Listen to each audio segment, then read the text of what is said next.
تحریک آزادی کے بطل حریت سعید علی گیلانی کی تیسری برسی کل 1 ستمبر کو اس عزم کے ساتھ منائی جا رہی ہے کہ بھارت کے غاصبانہ قبضے کے خاتمے کے لیے دی جانے والی عظیم اور لازوال قربانیوں کے ساتھ ہر حال میں وفا کی جائے گی۔ سعید علی گیلانی 1 ستمبر 2021 میں سری نگر میں اپنی رہائش گاہ پر دوران نظر بندی دائی اجل کو لبیک کہہ گئے تھے۔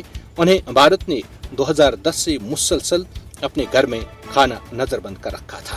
مقبوضہ جموں اور کشمیر کی آزادی کے لیے سعید علی گیلانی کی اٹوٹ لگن اور انمول جذبہ اہل کشمیر کی آئندہ نسلوں کے لیے مشعل راہ ہے۔ مقبوضہ جموں اور کشمیر کی آزادی کے لیے سعید علی گیلانی کی جدوجہد کا جذبہ کشمیری عوام کے دلوں میں معجزن ہے۔ مقبوضہ جموں اور کشمیر کا پاکستان کے ساتھ الحاق کے لیے سعید علی گیلانی کی زندگی بھر کی جدوجہد ان کے عزم و جذبے کا کھلا ثبوت ہے۔ سعید علی گیلانی کی قیادت کے گہرے اثرات مقبوضہ جموں اور کشمیر کی تاریخ میں ہمیشہ کے لیے نقش رہیں گے۔ ہم پاکستانی ہیں، پاکستان ہمارا ہے کا نعرہ سعید علی گیلانی کے ویژن کی مضبوط اور طاقتور علامت ہے جو ہر کشمیری کی آواز بن چکا ہے۔ سعید علی گیلانی جسے کوئی ڈرا سکا نہ خرید سکا، تحریک آزادی کشمیر کا عنوان اور علامت ہے۔ ان کی زندگی جہد مسلسل تھی، پوری دنیا کے آزادی پسندوں کے لیے مشعل راہ ہے۔ مرد کلندر نے اسلام کی سربلندی اور آزادی کشمیر کے لیے اپنی زندگی کا ہر لمحہ گزارا۔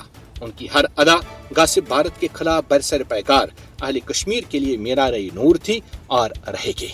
کل جماعتی حریت کانفرنس نے اہل کشمیر سے مطالبہ کیا کہ وہ سعید علی گیلانی کی تیسری برسی پر حیدر پورہ سری نگر میں ان کی قبر پر حاضری دے کر ان کی یاد اور انہیں بھرپور خراج عقیدت پیش کریں۔ سعید علی گیلانی کے مشن کو آگے بڑھانا ہی ان کی میراث کو خراج تحسین ہے۔ تنازع کشمیر پر سعید علی گیلانی کے اصولی موقف نے انہیں اہل کشمیر کے علاوہ پوری دنیا کے مظلوم اقوام کی طرف سے لازوال محبت، عزت اور پذیرائی بخشی ہے۔ تمام تر ظالمانہ اور جابرانہ کوششوں کے باوجود بھارت کشمیری عوام کی سعید علی گیلانی سے عقیدت کو ختم کرنے میں کبھی کامیاب نہیں ہوگا۔